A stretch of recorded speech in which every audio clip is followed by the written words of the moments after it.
Good evening, everyone. Good evening. I'm Dr. Tobias LaGrone, and welcome to Soul Talk.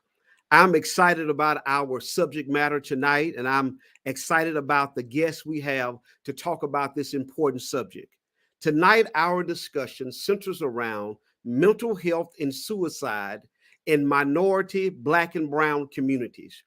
Our special guests tonight are trained clinicians and working professionals with decades of experience helping people become the best version of their own self. I'm Dr. Tobias LaGrone. I'm just excited about Soul Talk. We want to give you just a second or two to let your friends and family know that we are on. We have been anticipating tonight's subject matter, and we just want you to let friends and family know that we are on, and we have our guests in studio, and we are getting ready to start here in just a few seconds.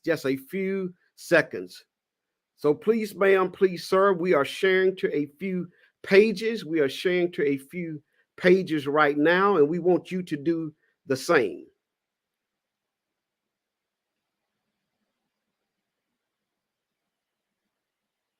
All right. People are coming in. Excellent. We see people coming in already. We are going to share to a few more pages, just a few more pages, and we will get started on tonight. Excellent, excellent, excellent. All right. It has been shared. Listen, what we aim to do at Soul Talk is to bring to the general public the best professionals in the fields of education, of counseling, of business, to let the community know that there are voices who are well trained and well experienced to address issues within our own community. It is important that we tell our own story. And tonight, I'm fortunate to know these two great professionals whom I count as colleagues and friends. And tonight they're going to come to us and help us better understand what it means to deal with the understanding of suicide. Our guest tonight is Officer Kelli Singleton Louis and Dr. Janique Washington Walker. And what we're going to have Officer Lewis to come to us first and share with us a little bit about her life experience, her education. Hi, good evening. My name is Kelli Singleton Louis. I am a social worker and life coach. I also work in federal law enforcement. I have a bachelor's degree in social work from Southern University and a master's degree in social work from Louisiana State University. I've worked in the social work field for many, many years, as well as the federal law enforcement field for the past 12 years. I'm so excited to be here tonight to share some knowledge and information and insight into such an important topic. So thank you for having me, Dr. LaGrone.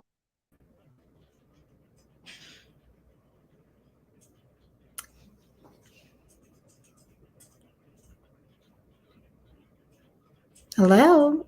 Go right ahead, Dr. Okay, I'm sorry. I was wondering if we were disconnected. My name is Dr. Janique Washington Walker. I am a licensed professional counselor, and I have a doctorate in rehabilitation counseling and counselor education from North Carolina A&T State University. Aggie Pride to all my Aggies out there. I also have a master's in a psychology degree from North Carolina A&T. So I've got all my schooling from a wonderful wealth of professionals there on that beautiful campus. My background and specialty is in trauma. I've primarily worked with adults who have witnessed some level of trauma in their lives, whether it be through domestic violence, physical abuse, and maybe in their childhood, other complicated traumatic events. I've worked with using cognitive processing therapy, as well as some other methods. And I'm excited to come here today to share what we need to do and have this discussion about the issue of suicide in the African American community. Thank you, thank you, thank you. Tonight's subject matter is for informational purposes only. Tonight's discussion is not a substitute for you seeking your own professional help from your own local hospital, mental health facility, primary care physician. Tonight, we're asking, we do invite questions, and we will be selective in the questions that we may address because we want you to know that it is important if you're having suicidal thoughts or you're dealing with extreme depression. The National Suicide Prevention Hotline is a place where they have trained persons 24/7 that can answer your questions and direct you to the services that you need. Tonight's subject matter in our presentation is not meant to offer counseling, but our presentation is a public service awareness event. So please, ma'am, please, sir, we have information here and we are ready to get started. Our Dr. Janique is going to go first in her presentation, and we are excited. And let's give some thumbs up and hearts as Dr. Walker comes to us. Thank you so very much. So we have a brief video we would like to play that is coming out of the area of Baltimore, Maryland, and it just discusses John Hopkins University's recent research in regards to suicide rates in African Americans post-pandemic. So Dr. LaGrone, if you don't mind prompting that video.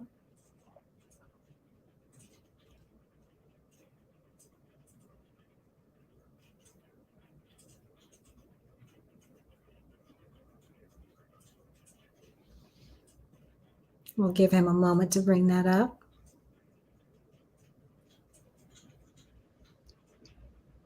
We are pulling up the video.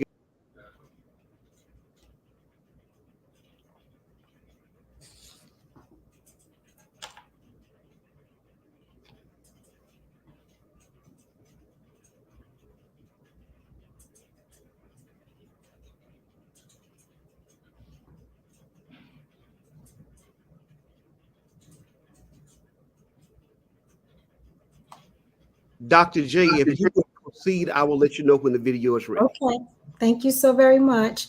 Well, just to get started about this conversation, suicide is definitely a major issue in the United States as a whole. Nearly 130 people die of suicide every year nationally. This is a national statistic. And what's even more disturbing is in recent years, suicide has been the third leading cause of death for African American adolescents. And we find these numbers rising in general over the course of the past 10 to 15 years. So it's a challenging thing to see just how suicide for African American men has become 4 times greater than African American women, and that our overall rate of suicide is 60% lower than the non-Hispanic and white population, but yet we're steadily rising over the years. So something is going on. There is some research that's also been pointing out that even younger Black females in grades 9 through 12 were 60% more likely to attempt suicide back in 2019 as compared to non-Hispanic and our white counterparts. So we have to think about what's going on in the past 10 to 15 years where we've seen this influx in suicide rates in pretty much every age group for the African American population. We want to have a discussion as to what are the stressors that's leading to these numbers increasing over time. Can we have another slide, please?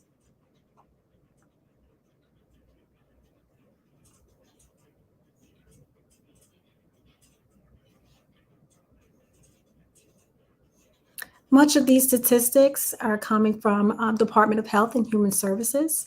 They've got a division that specifically focuses on minority health issues and that the issues of African American individuals.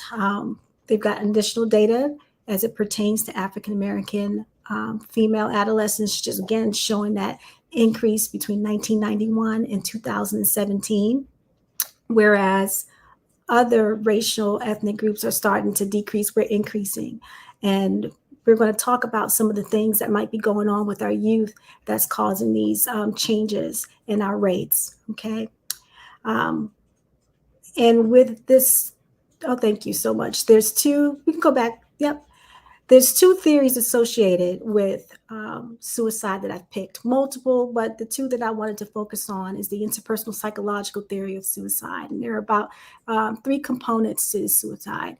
The things that are going on with people emotionally and interpersonally, in which they've developed this desire to no longer be here, okay? The first is the worded belongingness. What does that mean? Basically, it's this idea that someone no longer or does not have a sense of belonging to a particular group, whether it be society, whether it be family, whether it be, a particular social group, whether it's school, church, etc. This person has its understanding or feeling as if they don't belong and they're lost in that situation. The second component is this thought and feeling of being burdened or burdensome, perceived burdensome. They think that whatever is going on with them personally is a burden to other people for whatever reason. It could be somebody that, feels as if their depression or what's going on with them is so heavy that they don't want to put that burden on somebody else, which is why a lot of people don't share what's going on with them, right? And then lastly, my note got so small, Dr. T. I got to get used to this. Thank you so much. And lastly, it's the acquired capability. So once you've had the sense that you don't belong, okay, then you moved on to feeling as if you're a burden to other people. The next step is having acquired capability, meaning you have the means. You've thought about this, you've decided that you no longer want to be here, and all of a sudden now, whether you come up with a plan, you've identified what your resource would be, what your weapon might be, what your choice of elimination might be, and now you've been able to acquire the capacity to execute suicide. Those things combined lead to a successful suicide. The second theory that I want to mention is the integrated motivational volition theory. And this idea is that there's a pre-motivation to commit suicide. Maybe it's a trigger or a stressor going on in that person's life that that person doesn't seem as if they have control over. And as they pre-contemplate this situation and what to do about it, they can actually be moved to execute suicide, to develop a motivation to do the act. And this comes from constant triggers throughout their life, whether that be stressors that have no relief, burdens that don't seem to be worked through, and that person just constantly encountering, relived traumas from these stressors. They develop this motivation to do this. And then finally, the volition is the part of execution. So everyone has a different story when it comes to whether it be depression, anxiety, stressors associated with their life that they're dealing with that leaves them feeling as if they don't have many options or that living on this earth is too burdensome, and how they come to an understanding of what their options are and what leads them to suicide is a personal choice. But I think that whether it be through the interpersonal channels of that theory of suicide or motivational piece, there's some relevancy to the populations and our community in regards to what we've experienced with all the stresses that we have going on internally and externally in the United States. Next slide, please. So, what may be causing the increases in suicide? In my line of work, I've seen folks who are dealing with generational trauma. Maybe it's related to historical trauma from oppression, systematic oppression. It could be exposure to vicarious exposure to what we've seen in the news with police brutality. We've had a number of deaths that we witnessed over the past 7 to 8 years, to name a few, Trayvon Martin, Eric Garner, Breonna Taylor, George Floyd, a recent time, and of course, Deontay Wright, for example. So seeing this on the media and also witnessing the oppression ourselves in our everyday lives, it's overwhelming for folks, and creates a sense of despair in some people. And that despair can develop, for some, thoughts of suicide. There's challenges just culturally when we're on social media dealing with cultural appropriation and how other folks are using our images, our ideas, and et cetera. And we can feel lost in who we are as a people. There's complexities with social media interactions for young people in regards to body positivity. What they see online, is it real? Everything perceived online, it's not authentic, but a lot of our young people are rating themselves based upon what they see online, right? And, maybe even a sense of not, being enough with where they are in life, whether it be financially, again, physical appearance, emotionally. There's this fog of falsities, I think, online sometimes, where people are not presenting themselves as is, and you can paint yourself in the best light.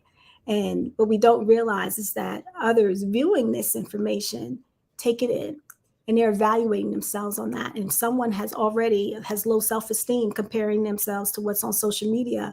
It can definitely cause increased depression, and for some, in extreme situations, lead to suicide. So it's a challenge just dealing with life itself, with the pandemic and all these other stressors, natural disasters. And our colleague Kelli will go into more of that, of what our people are dealing with systemically that can be causing these rates of increases. She'll go into detail about that. But we as a people, we've been through a lot historically, in present time. And I think that a lot of folks have just hit their breaking point. And that's why we see these rates increasing. Here are some other possible causes. In the past 10 years, there's a longitudinal study I was just speaking of that was written by the CDC, showing how suicide ideation and suicide attempts have increased for our youth. Past 10 to 15 years, if you think about it, what's changed? Our connection to technology and social media. Our kids are experiencing life in a different lens now. And that includes cyberbullying, again, the situation with body images, dealing with, of course, those false personas I talked about before, comparing themselves to others, and other social pressures. This is theoretically what some of the research is leading to in regards to what our young people are dealing with that causes them to feel depressed and unhappy with themselves, and that may be triggering some suicide ideation in our youth. The piece is that technology is not a negative thing. Don't get me wrong about that. But the problem comes from if you have a child or an adolescent who is already fractured in a way, whose self-esteem is already low, someone who really seeks validation from other people. When that validation is put on through or encouraged through social media, it's a dangerous thing. If somebody is really measuring their self-worth based upon likes. So we need to be careful with that with our kids and make sure that we are uplifting them in other ways, that they feel solid in themselves and understand the complexity of social media use, and understanding that what's presented online isn't always as it seems. Go ahead, Dr. T.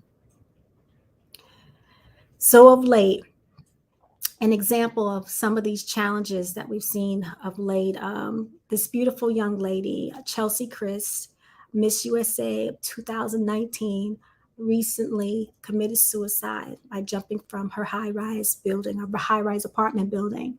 And, this death was just so striking to many people because via social media, she checked off all the boxes, I would say, of what most people would mark as levels of success, right? She's beautiful. She's accomplished a beautiful title. She seems to be wealthy. She seems to have, all the connections. She seems happy online. She looks gorgeous. She's what a lot of young women would aspire to look like and to be. And for whatever reason, this young lady was not happy with herself or the situations that were going on in her life, and decided to take her life. What I found interesting about the passing of Miss Chelsea Christ, her mother did write a post and explain that even she wasn't aware of her daughter's challenges until it was too late. And that just went on to tell me that this young lady presented herself a certain way online for so long, here and there, making some statements here and there that can hint that there was an issue. But for the most part, she would look like a blossoming, happy person, and then abruptly decides to hurt herself.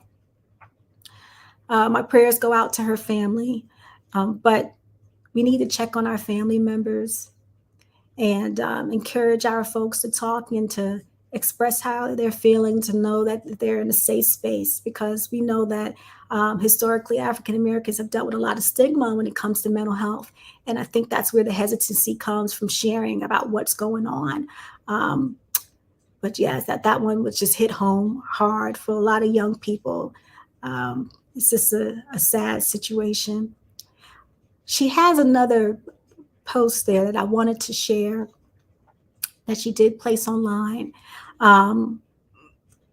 T, I think it may be the next slide. And before she passed away, she wrote, may this day bring you rest in peace.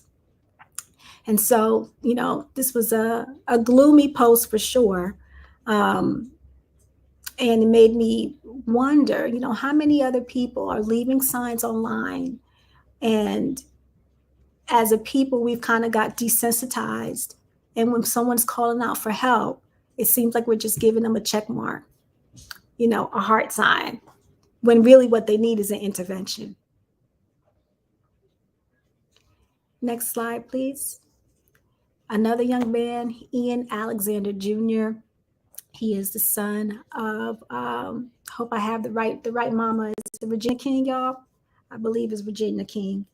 If I'm not correct, somebody correct me.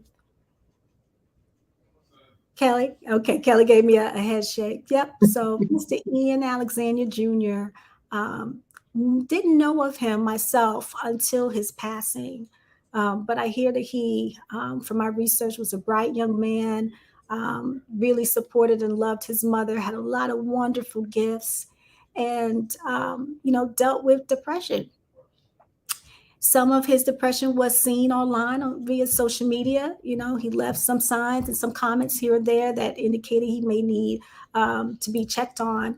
But again, another young person with a lot to offer, who's no longer here, because for whatever reason, they decided that not being here, not living, was better than what was going on currently in their lives. And again, prayers out to that family as well. I am going to try to read that post if I can. Let me see. It's a little small for me. See if I can't bring it up for you guys. I apologize for the delay. The screens are small and I can't see. Well, in one of his posts, I know it says that he at one point reflected on the episode of SpongeBob, where things were going haywire. And he basically said, that's the way I feel on a regular basis, where things are just completely and totally off. And this other slide, this picture, he wrote that he didn't think that social media was healthy for him, which is very telling. And so I encourage anyone, if they ever feel overwhelmed with what they see on social media, if social media brings a level of negativity to your mind, has you thinking in a negative way, you can definitely turn it off and fast from time to time. It's okay. Dr. T now has Dr. Paul Nesdat's video. He is a associate professor, if I'm not mistaken, from Johns Hopkins University, and he's going to do.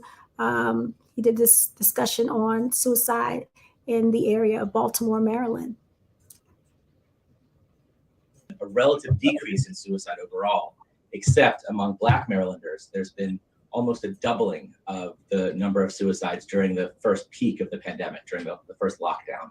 Johns Hopkins University Assistant Professor of Psychiatry, Dr. Paul Nesdat, is one of the authors of this paper published in JAMA Psychiatry Wednesday. The loss of support and the isolation, having sudden economic falls, and having access to a weapon, these are all things that contribute. Add to that the stressor of racial strife in the country and recent police killings of Black people like George Floyd. Edgar Wiggins, the executive director of Baltimore Crisis Response, Inc., says the overriding theme of the thousands of calls they take on their crisis hotline is one of stress and despair related to COVID. In terms of people being unemployed, people who have less means to begin with, being especially stressed out. So COVID is one of those things that our crisis counselors hear every day on the phone. Higgins adds, historically, Blacks have not reached out for mental health help because of the stigma attached to it. I think it's possible that whites had a lot more economic support, had maybe more access to mental health care if needed. We know the disparities in both of those things between the races. And so it might be that that's the reason that white suicides went down, whereas Black suicides went up.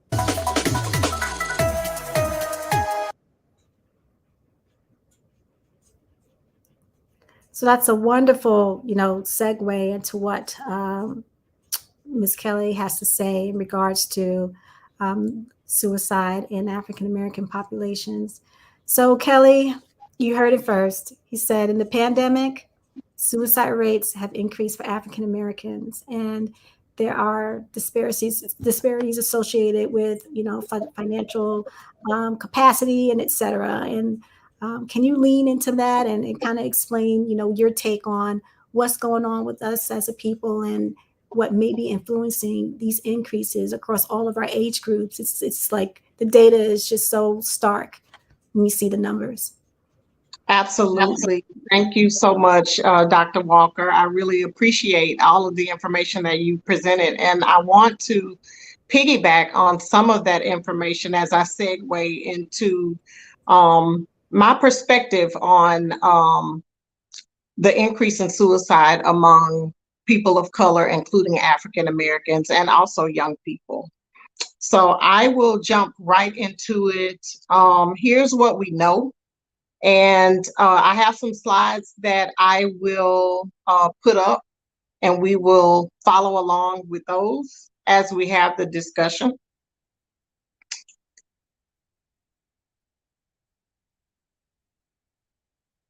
Dr. LaGrone, we can't hear you if you are saying something. Thank you, Kelli. We are loading the slides up right now and adding them to the screen. And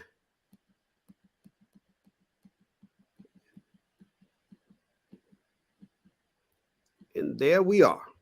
Awesome. So to piggyback on the information that was presented by Dr. Walker, here's some things that we know, and this will recap just a few of the stats that she already shared with us. So the most recent data from the CDC suggests that the overall suicide rate in the US declined during the pandemic. However, those rates increased for young adults and people of color. So as the video said, and Dr. Walker touched upon, experts believe that the pandemic added to what was already a stressful time for certain subgroups in our country, including people of color.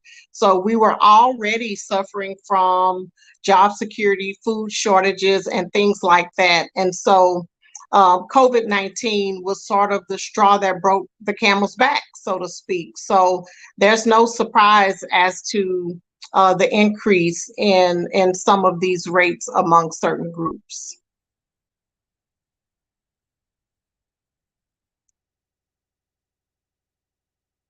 So what is driving these rates? I think that's a question that we definitely have to ask as we work to try and combat this issue and find some solutions. So for me, in my opinion, in my professional opinion, to better understand the why behind this increase in suicide for people of color, we must change the way we view this problem. So suicide is a public health issue. It's not solely an individual issue. According to the CDC, suicide is the 10th leading cause of death in the United States. In 2019, 12 million people in the United States thought about suicide. 3.5 million people made a plan, and 1.4 million people attempted suicide.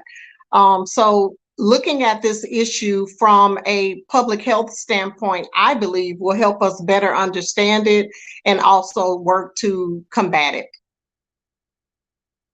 As a society, viewing public health problems in a more holistic way will not only help us to have a broader perspective of the issue, but help us to have broader and more effective solutions to combat this problem. So looking at it from a systems perspective, I think will help us to understand some of the external factors that also play a part in individual decisions and individual behavior.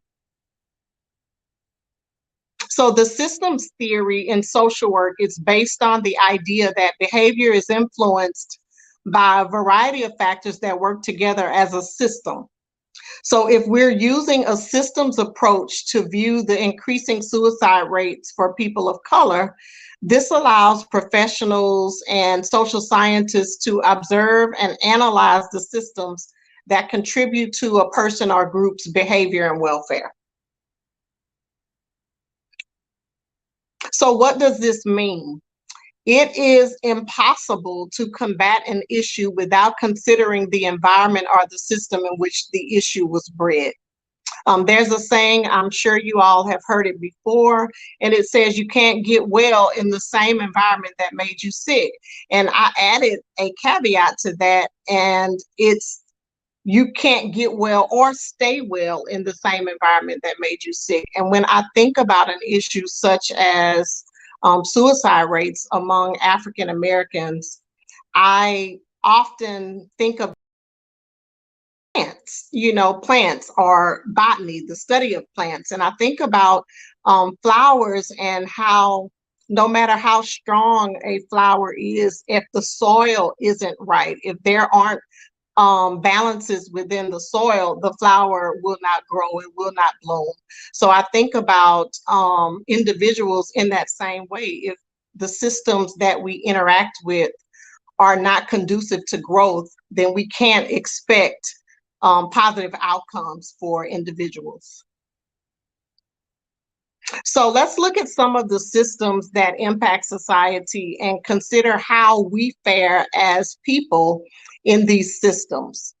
So in the housing market or the housing system, Blacks have a home ownership rate of 47% versus 76% for our white counterparts. So if you look at that in another way, most white people own their homes and most Black people do not.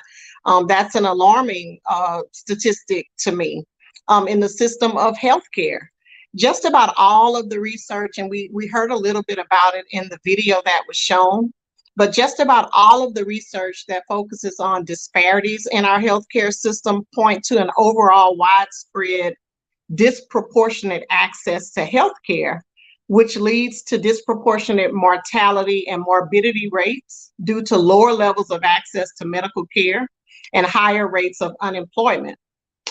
We also have an overwhelming disparity in the receipt of therapeutic resources such as mental health and wellness services. In the area of education, in our education system, this one is definitely near and dear to me as I think about individuals like Ruby Bridges, who was the first person to desegregate a school in New Orleans. And this was in the, this was in the 60s. So as late as the 60s, most Black people were educated in fully segregated schools. So this doesn't mean that we were less educated. It absolutely does not mean that. But what it does mean is that our schools were not funded at the rates of our white counterparts. So while we've made strides in education, our schools, even to this day, the inner city schools that are predominantly Black are not funded at rates that our white counterparts are in their schools. Another system that we can look at is our economic system. Black families have a median wealth of 10 cents for every dollar of the median wealth of white families. In the criminal justice system, while Blacks make up 13% of the population in the US, Blacks and Hispanics account for 56% of those incarcerated in prisons throughout our country. The unemployment rate for Black people is double that of white people in the United States. And in the area of politics, 89% of elected office holders nationwide are white. So when you have these systems like that, where we are negatively and disproportionately impacted, the outcomes are not positive for our people. When you can go to the next slide, Dr. LaGrone. So when we as people are negative, Hey, sis, I want to say this. So is there a build up of frustration in the context of the multiple frustrations that we deal with? And I think Dr. J talked about vicarious trauma, and how over generation after generation that those frustrations begin to multiply, and they are adverse effects not only upon our psychological self, but our biological self as well. Absolutely. As the video said, and I think Dr. Walker touched upon as well, we're already behind in these systems that impact us every day. So when you have such a crisis as a worldwide pandemic or any other event like a natural disaster, it's really no surprise to me that rates of suicide have increased. It's no surprise to me at all. What do you think, Dr. Walker? I will say there's research that speaks to this. There was a research study done that identified pretty much that discrimination was the primary source of depression in African American people, and correlated with increased rates of suicide. If you think about it, our inequities that we've experienced due to these systematic injustices, that is discrimination. And all of that stress compounded over time. You can't keep, bending on something. Even in a rubber band will break eventually. You keep tugging on it enough, right? On both ends. I was thinking about your stat on housing.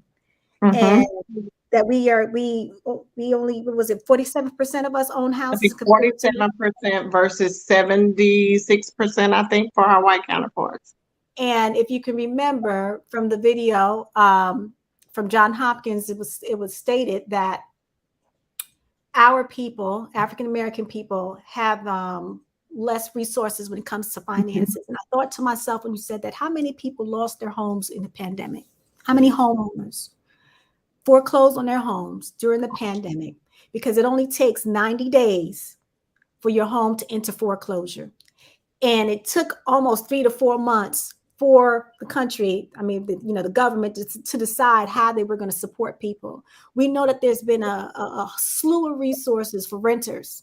But what about those homeowners? What about those people who were struggling in the beginning anyway, month to month, to pay their mortgage? And we're talking during the onset of the pandemic, and even now, employment is unstable. A place will be open, COVID hits, there's a COVID scare, shuts down again. So you can't even get, any regular income coming in. Would love to see that stat, but I would predict that a lot of our folks, that 40%, 47%, lost their homes Mm. at greater levels than our counterparts. I'm I would sure. put some money Yeah. on that. Me too. And being that we haven't been able to meet in our usual gathering places, whether it be our faith-based community, our fraternities, sororities, and other family gatherings, we haven't had those check-ins to know what level of distress our community is in. So many times in our westernized society, we are told just to toughen up, to push through. Mm-hmm. And as Kelli was talking, presenting, I thought about the incident with Antonio Brown, the wide receiver, very talented young man, Mm-hmm. and how the NFL often pushes down and the media often pushes down, especially on African American men. Mhm. The least little thing that they do, they become quote unquote the whipping boy, or the person that they're going to talk about and be derogatory towards. So initially, when Antonio Brown walked off the football field and threw his jersey up in the stands, people said, "Oh, he's just acting out again, or he's entitled, he's arrogant." But then when Antonio's attorney and his team said, "Hey, we have text messages where the coach, Adrian Bruce, knew that Antonio's ankle was severely damaged. In fact, the MRI showed that the ligaments were torn from the young man's bones, but he was still expected to go back on the field and perform and be tough enough." And once again, we as African Americans, I think we are looked at as less than human, that we're supposed to just bear it, just bear. I want to read this quote. It just came to mind. And Kelli, I'm going to pull your slide back up. But this is from, I think, Zora Neale Hurston. Oh, yes. And this is what the quote said. Zora Neale Hurston: "If you are silent about your pain, they will kill you and say you enjoy it." Yeah. This is good. This is good. This is good. There you go, Kelli. Thank you. Let's go to the next one and wrap it up and continue our conversation. So all of these outcomes that I have presented in all of these systems that we interact with on a daily basis, and I want everybody to keep in mind that these are systems that have the exact opposite effect on our white counterparts. They're able to experience wealth and optimal health and prosperity, while these same systems produce negative outcomes for our people. And these things are documented throughout the years. We can all sort of remember some of the things that were put in place within these systems to prevent us from prospering from the benefits of these systems, such as redlining and voter restriction laws and mandatory minimum sentencing in the criminal justice system. So Blacks who were already significantly behind in every system in the United States, there's really no guesswork as to why the suicide rates have increased. When you consider these circumstances, which for the most part have been beyond our control, the stress of it all can certainly be very, very overwhelming. We are human. We're not robots. We do feel the brunt of these things. And so you add on top of that a pandemic or a national disaster. And I mean, it's no surprise that these rates of suicide have increased amongst our ethnic group. So imagine being in a high stress, traumatic environment every time you wake up and have to either go into any of these systems, a system of employment, a system, our education system. And it's a reality for many that this is just consistent trauma, persistent trauma over and over again. So a pandemic only was the straw that broke the camel's back. And I think as we continue to look at these systems and how they impact us, we have to look at solutions on a macro level. And one of the things that I believe, if we're looking at it from a systems perspective on the macro level, it all boils down to, well, one part of it is representation. If we aren't represented in those areas where the laws are made, in those areas where the policies are enacted, in those areas where important decisions are made, in those boardrooms, on those council seats, in those DA offices, in the state house, in Congress, if we're not represented in those places, we aren't able to make the decisions that impact us within these systems. So I believe that this public health issue, of course, we should make sure that we are presenting resources to individuals, ensuring that they have access to mental health care, access to certain resources that will help the individual. But there's another level to this, and we have to look at this on a systems level, on a macro level, to be able to really combat this problem.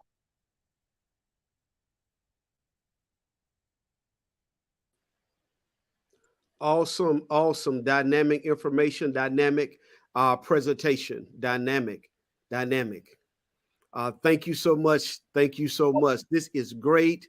Team, let me tell you, we have questions coming in, and the questions were posted earlier, and they said, okay, when are you gonna get to my questions? So I let people know we will be addressing questions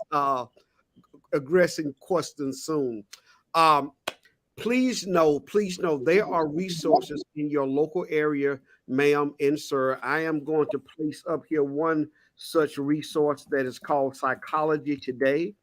If you are in need of mental health care, looking for a therapist, psychologytoday.com is a good resource that you can just simply go to that website, type in your place in your zip code, and they will let you know who is in your area. I think I'm freezing a little bit. They will let you know who is in your area. Excellent. There we go. Awesome. Well, we have a few more minutes, and what I'm going to do, I'm going to touch on a sense of what does it mean? How do we navigate in a world that offers so many challenges, not just for the broader community, but certainly for minority communities? How do we navigate those challenges? How do we navigate those challenges? And so I'm going to pull up, and y'all, I want the two of you to stay in studio because I'm going to bring you back on shortly. How do we navigate those challenges?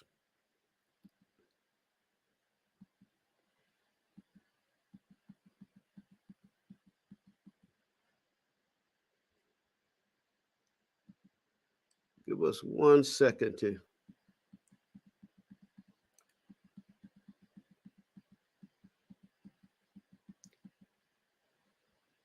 So the way we navigate those challenges, it is imperative that we acknowledge the cognitive signs in regards to what it means for a person to be depressed, but also acknowledge that the society that we live in and the pressures that come along in society offer challenges.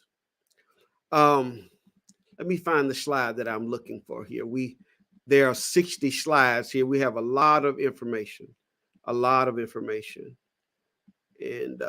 let me find what I'm looking for. And then we will wrap up for tonight. It's probably on slide number 30. Yes, please continue to post your questions.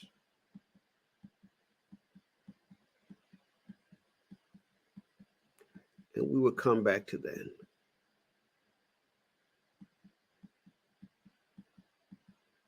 There we go.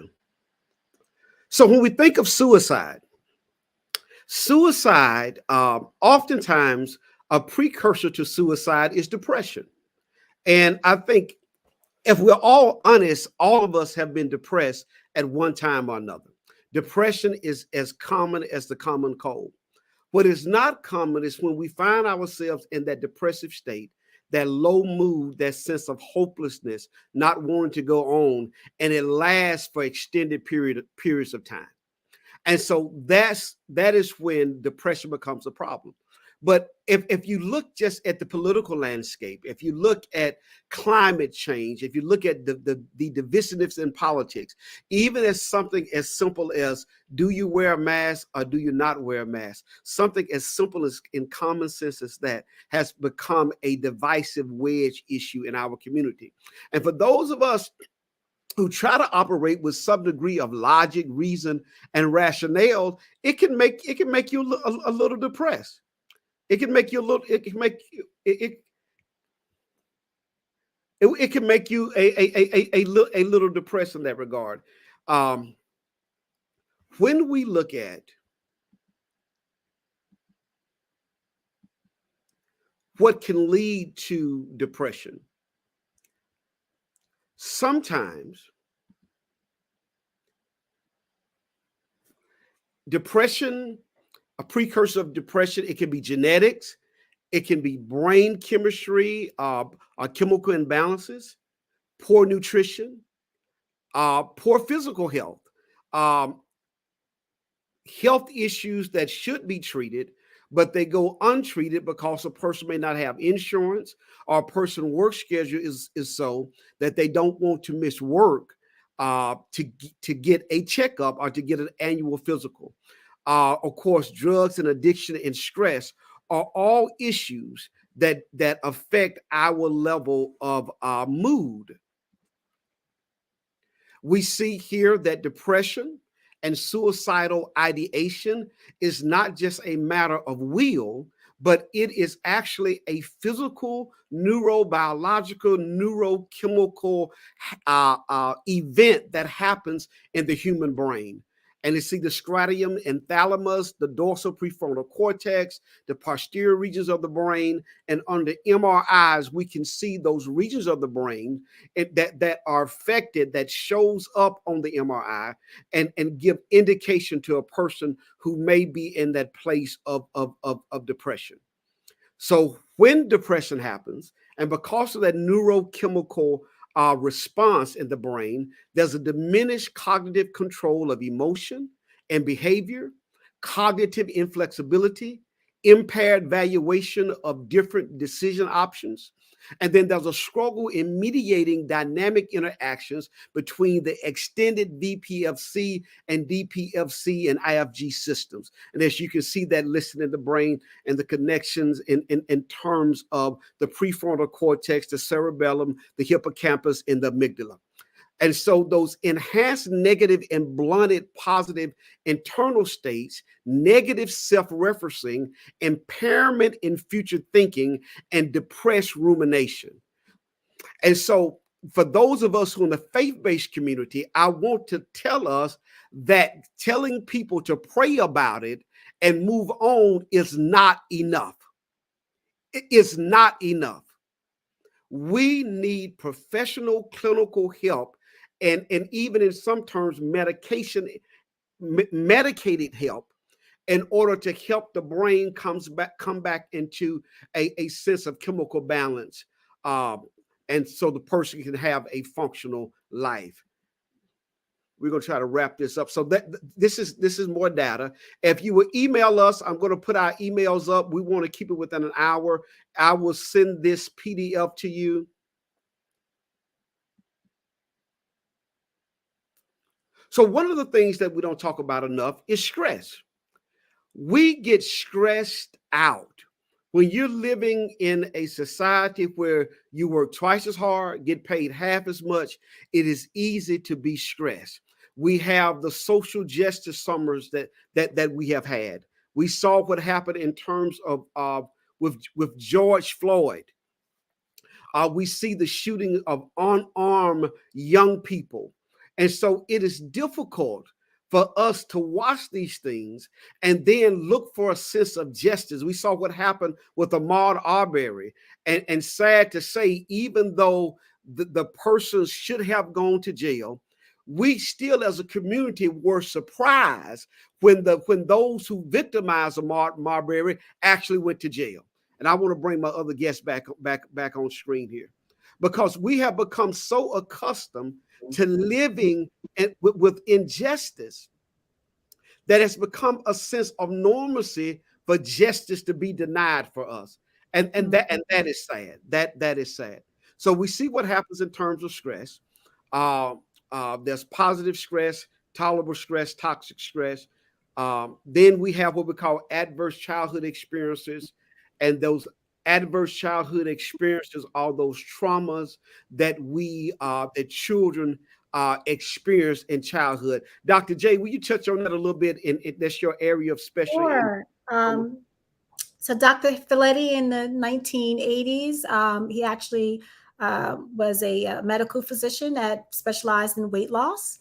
He observed that many of his patients who were dealing with weight loss issues, who were making progress, unfortunately, if a stressor occurred, they would gain their weight back. And so he wanted to figure out what was going on with those folks emotionally, conducted a study on them, and that led to the 5 ACEs. The Adverse Childhood Experiences Study, which with the ACE study.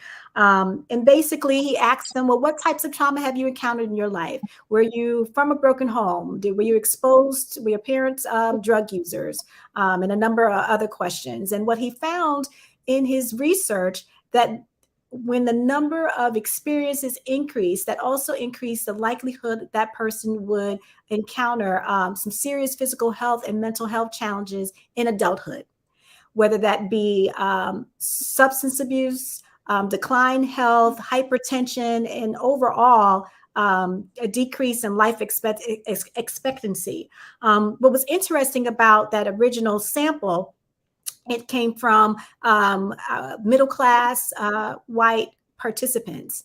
And yet those folks had high ACE scores. You would think that these are people who should not have a whole bunch of concerns. They should have great opportunity and all of the disenfranchisement that people of color encounter. Many of these people had it, yet they had a high ACE score. Well, this study has been replicated with underserved populations, people of color. Dr. Nadine Burke out in California, she had a clinic in which she ran an ACE study at her clinic in a predominantly Black neighborhood. And man, did she find just how challenging the higher numbers of ACEs we encounter, meaning our people have been exposed to all types of trauma and what that meant for us and our life expectancy rates and all that we've encountered.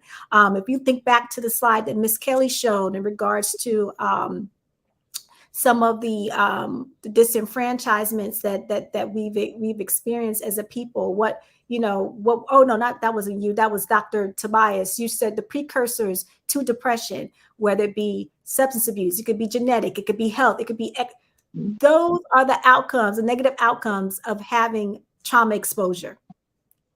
And so we as a people have had a lot of those experiences, right? And stress being, I think, one of the top.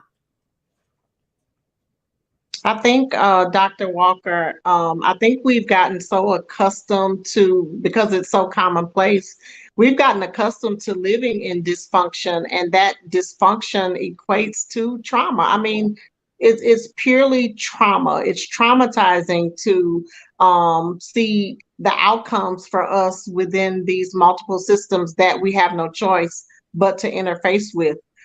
It's very traumatic when you look at numbers like this. And we live this stuff day in and day out. So even those of us who have access to some resources, it's still not enough. It's still not enough. The numbers don't lie. So we have to, I believe, take out this preconceived notion that it is an individual problem. Things like this are individual problems. Yes, we should address the individual. Of course we should. But these are things that we have to address on a systemic level. We have to not forget about other people who are impacted negatively just because we might know people who have a few better outcomes than we do. We have to remember that as a whole, our people are suffering negatively, and we have to figure out why. So looking at it on a macro level will, I think, help us to have better outcomes in these areas, and ultimately help to decrease the number of suicides among our people and young people as well. I think it would be helpful too, and I know we don't have a whole lot of time, but at least to talk about, resiliency and how to build it, because resiliency and protective factors is actually the defense against depression, and of course, suicide. We need to think about our core, historically, what has helped our people to push through, to stand strong in all that we've experienced, and getting back to our basis. There's a lot of research that shows that our protective factors historically in the Black community has been our religious connection.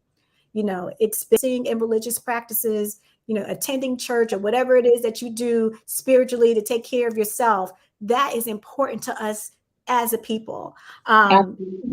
We lean on social and emotional support through our networks, through our community. That's through family support, peer support, finding a connectedness within our community and in our social groups and activities, and then having that strong sense of identity. As African American people, being able to engage in our history and our culture, which we know all around the nation, there are states that are trying to strip us from this practice.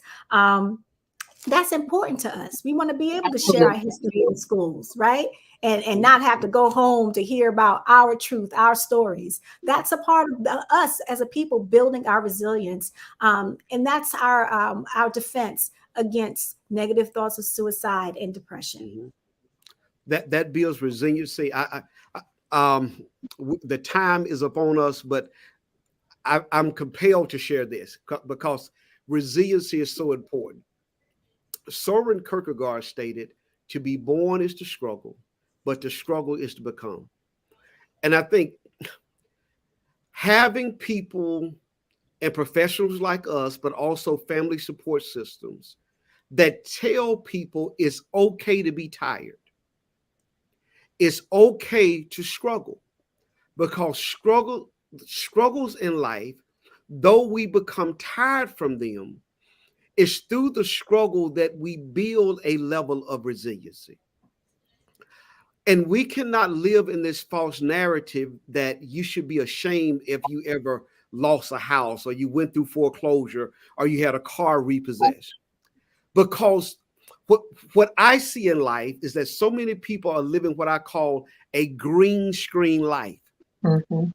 That on social media, you can be anybody you want to be, have anything you want to have, when in reality, most people are not multimillionaires. In reality, it is stated that that 80% of Americans, 80%, hundreds of millions of people, don't have $1,000 in the bank in the event of an emergency. And so what we want you to understand tonight is that just because life is tough, that doesn't mean you have to quit.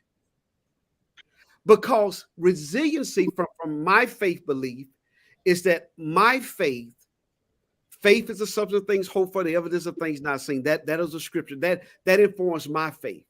For other people, their faith in resiliency is that I'm looking forward to seeing my grandkids again. I'm looking forward to traveling the world after having worked 30 and 40 years. But watch this. It's okay for us to say that, hey, I don't want to work 30 years, 40 years, or 50 years before I can enjoy life. That does not make you a socialist. That does not make you a communist. It makes you an aware human being who you don't want the life that your mother and father had. working at the same place for 40 years, worked for my father, worked for my mother-in-law, my mother-in-law, my stepmom. But the new generation that is coming, and our generation as well, we don't want to do that. And it's okay. That doesn't make us communists. It doesn't make us socialists. And we want to give you permission to say, hey, it's okay to want something outside of the westernized mentality of keep your nose to the grinding stone, struggle, be a good citizen, and pay your taxes, keep your head down. You were not created to keep your head down. You were created to become who you were designed and birthed to be. One of my favorite existential psychotherapy, even though he say he's not really existential, but from my perspective, Dr. Viktor Frankl, he said, everything can be taken from a person, but one thing, the last of human freedoms, to choose one's attitude in any given set of circumstances, to choose one's own way.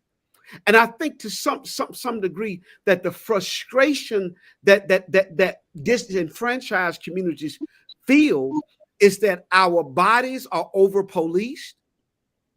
Our bodies are not considered as sacred as other bodies when it comes to the medical profession, whether that be in prenatal care and maternal care of Black mothers, whether that be in we as African American men are often diagnosed later with more dreaded diseases.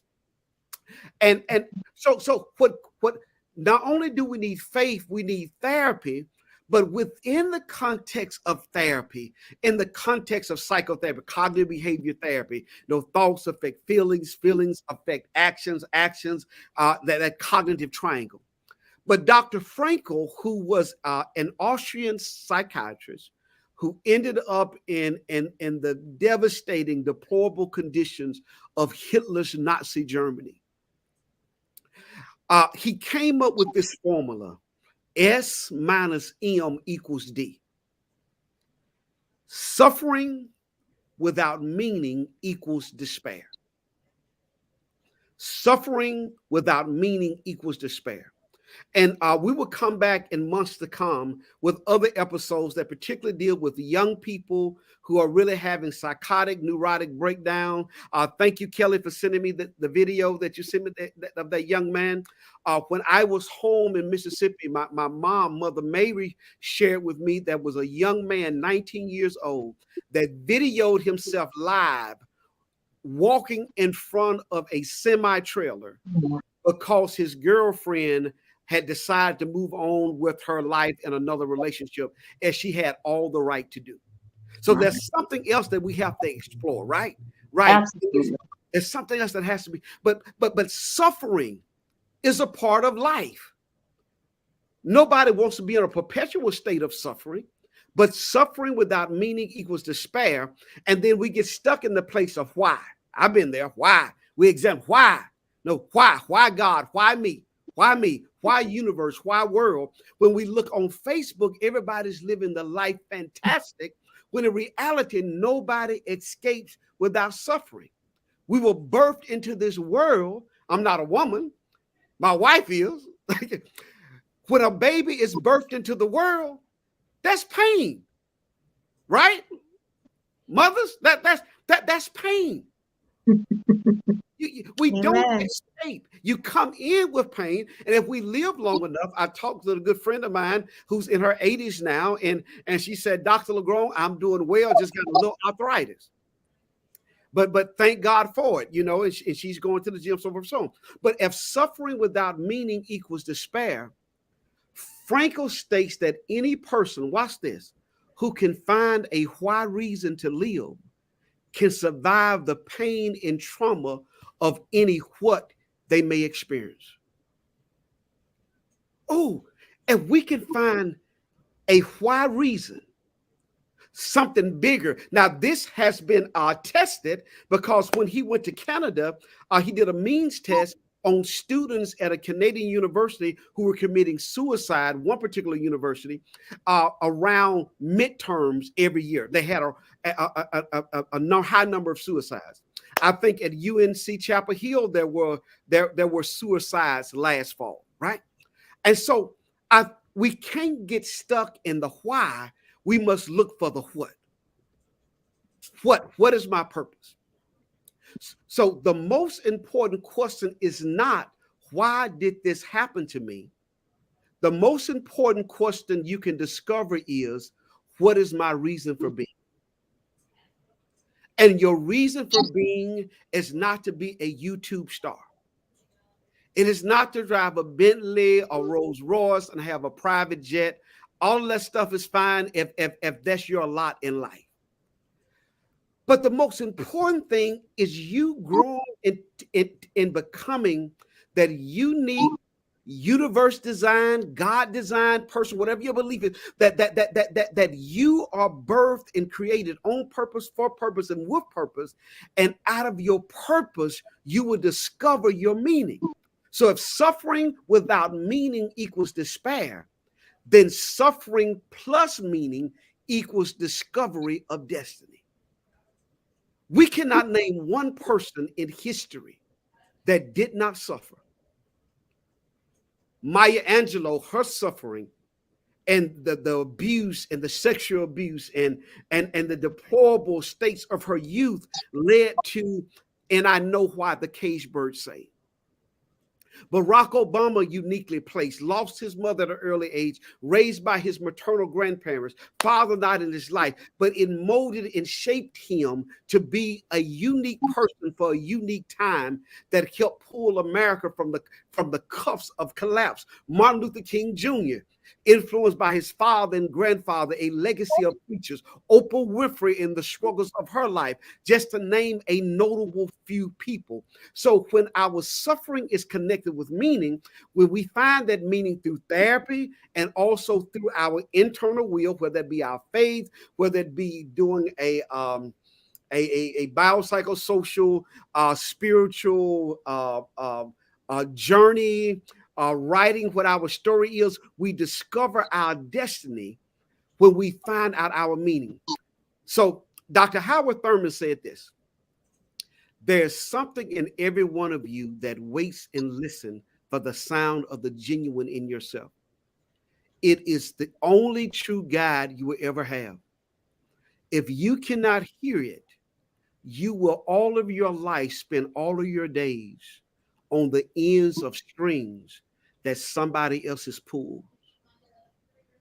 And I really believe that when you look at these notable, famous people who commit suicide, maybe they got tired of society pulling their strings. That I have to be a certain weight, a certain image, have to be it. And maybe we can circle back here and talk about like Michael Jackson, Whitney Houston, Marvin Gaye, Roger Nelson, Prince, great people, great souls, but maybe they stayed in that realm too long.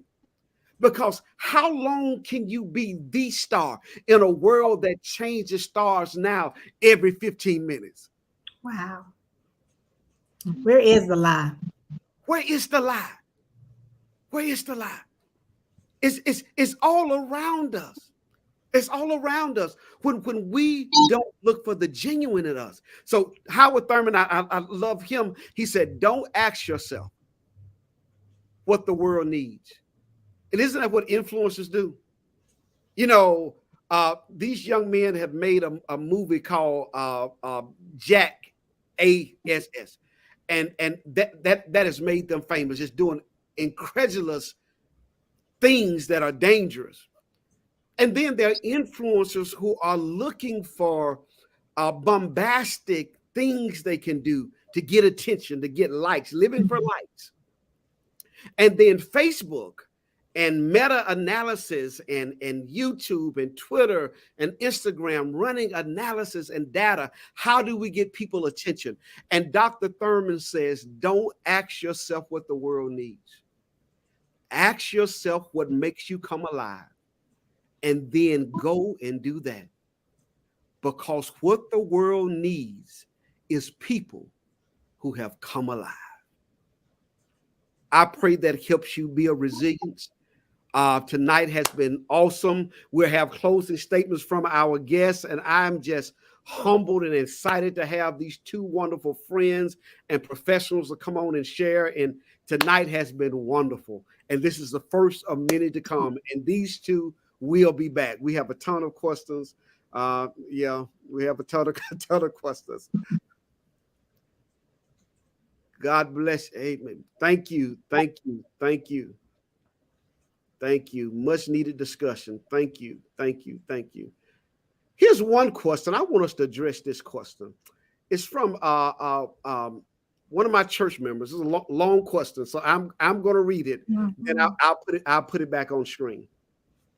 She said, "Lots of our children and grandchildren stay closed up in their rooms with their phones and computers. They don't want to talk or interact with other children or adults. They want to be alone in their rooms with the doors closed. How do you reach them? How do you know what they're thinking as they just refuse to communicate with you? I have never seen kids act this way ever. What do I do as a grandmother to reach my grandchildren and they have such anger? All this started after COVID." Very relevant question. And so I want to open the floor to the two of you to. First off, I think one thing we need to do is take it back to the old school parents. Take it back. What do you mean, Dr. J? I mean, create a healthy relationship with your children with healthy boundaries. We have to remember who's the parent here and to enforce a certain culture in your household. Will there be some young people who might be resistant at first? Maybe encounter some attitude and etc. because we require family time and we limit their social media access or internet access and etc. Maybe, but it's worth it because we need to see a sense of connection, and they need to be ingrained in the relationship, and have that conversation, create, that intimate time where you're getting to know one another, play some family game nights, make things interactive, because guess what? We're always in the metaverse. Metaverse meaning online, social stuff all of the time. We're all guilty of it. But we need to take it back and spend some more time in person, and don't make it an option. Will there be some pushback initially? But once they get used to the culture, I do believe we'll see some changes in behavior. As parents, we have a lot of control. We just have to exercise our control, and we can still be cool. They'll get used to it. If your little one, a young person, is having a challenge talking to you, it's okay to sign them up from counseling. Get them somebody that's safe, that's educated, that can give them healthy information so that they can have a safe place to disclose. I know sometimes it's hard to connect, but we don't want to leave our young people without an outlet, because they'll find one, and the one they find may not be the one that we want them to use. Kelli? I agree. I was going in the same direction as Dr. Walker. Setting healthy and realistic boundaries, I think, is key. I think we do live in a day and age where we sort of have to shift and adjust with the technological changes that are occurring. Some are pretty positive. Others are, really detrimental to our kids. I would suggest that everyone watch. There's a Netflix documentary called The Social Dilemma that gives a lot of information into the impact of social media on our children and on us as well.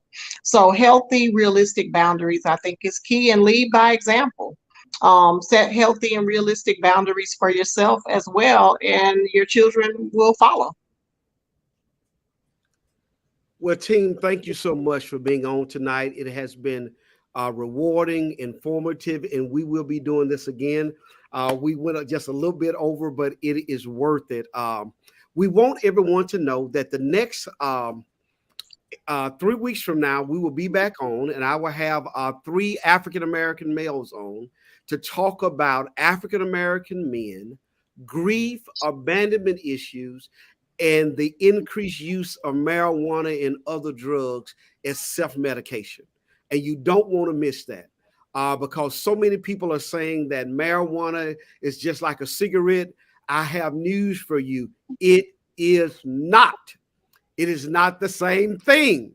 So please, ma'am, please, sir, tune in and have your friends and family tune in. Dr. J, Sister Kelly, I love y'all to life. Give our love to your family. Tell Brother Fred, tell Brother Derek, we are just thankful for the family giving y'all space and time and holding down the fort for you to come on and just be a part of this conversation. We're just grateful. Sister Patricia said, hey. So thank you. Everyone share this on your platforms and look out for announcements. Once again, tonight's program, let me say this. Tonight's programming is a public service announcement. It does not indicate any type of endorsement of Soul Talk, nor of Dr. LaGrone's own personal political ventures, things of that nature. Tonight's conversation is not a substitute for you seeking your own professional mental health care, be that with a local provider or going to your emergency room. We have provided the National Suicide Hotline. If you're having thoughts of suicide or self-harm, please, ma'am, please, sir, call this number. Everyone have a good night. We thank you so much. We love you to life, and hang in there, everyone. God bless. Bye-bye.